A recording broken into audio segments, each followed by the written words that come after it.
இப்போ 34 சைஸ்க்கு 1/10 எடுத்துக்கோங்க. அதாவது 3.4 வரும். 3.4னாக்கா 3.5 இன்ச்சு. 3.5 இன்ச்சு வந்து இங்கே மார்க் பண்ணிக்கோங்க. இதிலேருந்து 1/2 இன்ச்சு எக்ஸ்ட்ரா மார்க் பண்ணிக்கோங்க. மொத்தம் 4 இன்ச் இருக்குது. இதை வந்து இங்கே கீழேயும் மார்க் பண்ணிக்கோங்க.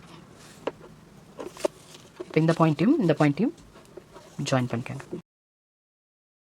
இப்போ 34 சைஸ்க்கு வந்து டக் பாயிண்ட்டு 9 இன்ச்சஸ். இதை நீங்கள் வந்து மெஷர்மெண்ட் சார்ட் மூலமாக வச்சுக்கலாம். 9 இன்ச்சஸ் அப்படியும் இல்லைனாக்கா பாடி மெஷர்மெண்ட் வந்து பாடி வந்து ஷோல்டர்லேருந்து பஸ்ட் சைஸ் எவ்வளோ இருக்குன்னு மெஷர் பண்ணி அதையும் வந்து நீங்கள் இங்கே எடுத்துக்கலாம். ஸோ பாடி மெஷர்மெண்ட்லேருந்து பஸ்ட் சைஸ் எப்படி எடுக்கணுனாக்கா இந்த ஷோல்டரில் இந்த சென்டர் பாயிண்ட்லேருந்து டேப்பை வந்து அப்படியே வந்து தொங்க விடுங்க. ஸோ இந்த டேப் வந்து இப்போ எந்த இடத்துல வந்து பாடியோட டச் ஆகுதோ அந்த இடம் தான் வந்து பஸ்ட் சைஸ். ஃபஸ்ட் டச் ஆகுது இல்லைங்களா, இதுதான் வந்து பஸ்ட் சைஸு. இப்போ இது வந்து 9 இன்ச்சஸ் இருக்குது. ஸோ இதுதான் வந்து நம்ம 9 இன்ச்சஸ் வந்து நம்ம எடுத்துருக்கோம். இங்கேருந்து ஒரு 1/2 இன்ச் வந்து சீம் அலவன்ஸ் கொடுக்குறோம். இப்போது இந்த பாயிண்ட்டையும் நம்ம வந்து அட்டாச் பண்ண போகிறோம்.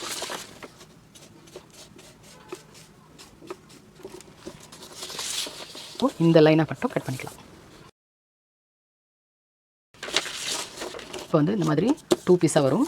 இப்போ வந்து இந்த போர்ஷன் வந்து நம்ம எதுவும் பண்ண வேண்டாம், இது ரெடி பீஸு. இப்போ இந்த போர்ஷன் இருக்குது பார்த்தீங்களா, இந்த கட்டோரி போர்ஷன், இதை மட்டும் நம்ம மாடிஃபை பண்ண வேண்டியிருக்கும். இதுக்காக நம்ம இன்னொரு பேப்பர் வந்து எடுத்துக்கலாம்.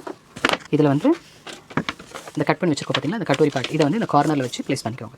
இப்போது நம்மளோட டக் பாயிண்ட் வந்து இங்கே வந்துச்சு, அதையும் மார்க் பண்ணிக்கோங்க. இதிலேருந்து 1.25 இன்ச் வந்து ஒரு மார்க் போட்டுக்கோங்க. இந்த கார்னர்லேருந்து 1/2 இன்ச்சுக்கு ஒரு மார்க்கிங் பண்ணிக்கோங்க. இப்போ வந்து இந்த பாயிண்ட்லேருந்து இங்கே ஜாயின் பண்ணி நம்ம இங்கே கொடுக்க போகிறோம். இந்த பாயிண்ட் டச் பண்ணி அப்படியே வந்து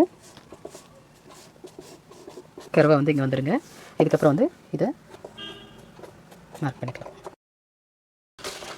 இப்போ இதை வந்து நம்ம கட் பண்ணிக்கலாம்.